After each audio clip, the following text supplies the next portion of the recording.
제45회 대종상 영화제 시상식이 영화 추격자에게 최우수 작품상과 나무주연상 등 모두 5관왕을 안겨주고 막을 내렸습니다. 여느 때와 마찬가지로 많은 이야기거리도 남겨줬는데요. 대종상 영화제 시상식 뒷이야기 스포츠 동아의 윤여수 기자에게서 들어보죠. 어서 오세요. 자, 올해 대종상 시상식은 나름대로 이 작품성을 인정받은 작품에게 이제 상을 안겨줬다 이런 평가를 좀 내리고 있는데요. 어떻게 보시나요? 네, 그렇습니다. 이미 그 전국 관객 500만 명을 동원하면서 흥행을 했던 그 영화 추격자가 나무주연상 이외에도 그 최우수 작품상, 예. 감독상 등 모두 그 5개 부문상을 수상해서 5관왕을 차지했습니다. 예. 추격자는 이미 개봉 당시부터 그 관객과 평단의 로부터 굉장히 높은 작품적 완성도에서 상당히 높은 점수를 받았던 작품이었는데요. 칸 국제영화제에서도 상영돼서 그 해외 평단의 호평을 받았습니다. 예. 김윤준 씨에게 그 여우주연상을 안겨준 세븐데이즈도 그 스릴러 장르이면서 그 독특한 영상 그리고 전개 방식에서 새롭다는 평가를 받았던 작품이고요. 신인 감독상 수상자 오점균 감독이 연출한 경축 우리 사랑도 비록 흥행하지는 못했지만 뛰어난 수작으로 인정받았습니다. 예.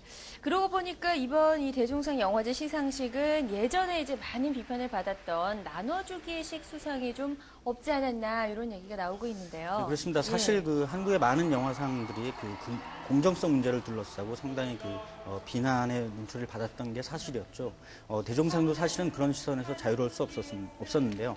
하지만 최근 몇 년 동안 그 공정성을 확보하기 위한 노력을 벌였고 대종상을 대하는 그 영화계 그리고 관객의 시선이 많이 바뀌어 왔습니다. 예. 하지만 또 올해 그 본선에 오른 많은 영화들에 골고루 상을 주는 이른바 그 나눠주기식 시상에 대한 우려가 없었던 것도 아닙니다.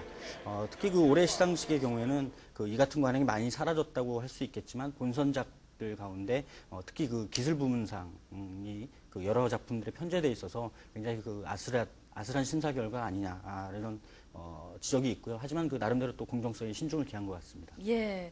이제 화면을 보셔도 이제 아시겠지만 수상한 스타들이 이제 대부분이 모두 참석을 했지만 영화상 시상식에 꽂힌 배우들이 그 다른 시상식에 비해서 그렇게 많이 참석하지는 않았다 이렇게 보는 시각들도 있더라고요. 네, 그렇습니다. 이런 문제도 그 한국 영화상의 어떤 고질적인 예. 문제가 되고 있는데 특히 그 올해 대종상 시상식은 굉장히 그 배우들의 참석률이 저조했다고 볼 수 있습니다. 그래서 또 현재 어려운 상황에 놓은 어떤 한국 영화의 현실을 그대로 드러내는 것 같아서 또 안타깝기도 하고요. 나무주연상 부문의 예를 들면 그 수상자인 김윤석 씨 이외에 그 하정우 그리고 예. 밀양의 송강호, 홍인복의 황정민 씨 등이 후보에 올랐지만 시상식에 참석한 배우는 김윤석 씨에 그쳤습니다. 정말 안타까웠겠어요. 팬들 입장에서는요. 그 때문에 관객들이 일찌감치 그 김윤석 씨가 나무주연상을 수상하는 것 아니냐라는 그 짐작을 하게 했고요. 또 배우와 감독들에게 주어지는 시상 부문에서도 배우들의 참석률은 굉장히 저조했습니다. 이 같은 현상은 많은 스타들을 한 자리에서 볼 수 있다는 기대감으로 시상식 현장을 찾는 많은 팬들 그리고 관객들의 실망을 자아낼 수밖에 없죠. 관객이 없는 영화는 존재하지 않는다. 그리고 팬이 없는 스타도 존재하지 않는다는 점에서 내년부터는 좀 더 많은 많은 스타들과 배우들이 그 한 자리에 함께하길 기대해 봅니다. 예, 이제 배우들의 참여도를 살펴봤는데 그렇다면 영화 팬들의 참여는 어땠는지 그 시상식장의 열기가 예년에 좀 못지 않았다 이런 반응들도 있더라고요. 그렇습니다. 이번 시상식은 그 서울 삼성동 코엑스 컨벤션 홀에서 열렸는데요. 지난 2005년에도 이곳에서 시상식이 열렸었습니다. 예. 하지만 당시에는 그 한국 영화가 굉장히 그 성황을 이룰 때였고 그만큼 또 관객들의 관심이 높았는데요. 하지만 올해는 그 분위기가 좀 달랐던 모양입니다. 그래서 우선 그 식전 레드카펫 행사가 그 코엑스 앞 인도에서 펼쳐져 가지고 그 관객들의 불편을 샀다 이런 지적이 있고요. 또 상당수 관객이 그 객석을 채우지 못해서 약간 좀 썰렁한 분위기였다 이런 뒷얘기가 있습니다. 그리고 예. 관객들도 그나마 그 중간중간 자리를 비워서 긴축을 사기도 했고요. 이 같은 그 상황으로 볼 때 관객들이 좀 더 그 영화제 그리고 우리 한국 영화에 대한 관심을 좀 많이 가져주셨으면 하는 바람 그리고 주최 측의 세심한 배려도 중요하다 이런 지적을 받고 있습니다. 예.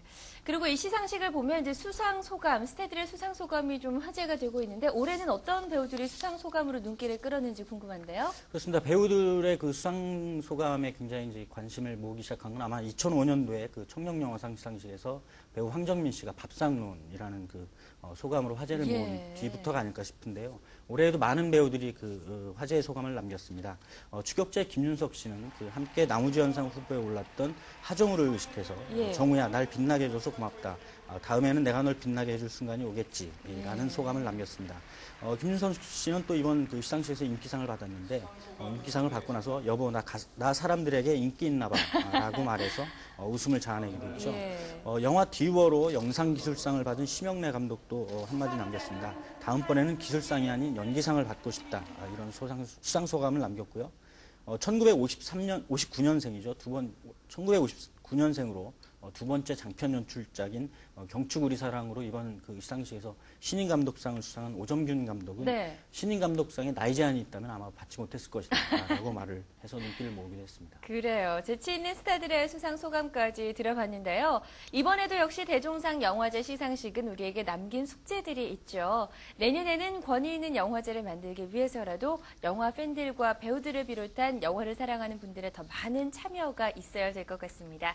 지금까지 스포츠 동아의 윤여수 기자와 함께했습니다. 고맙습니다.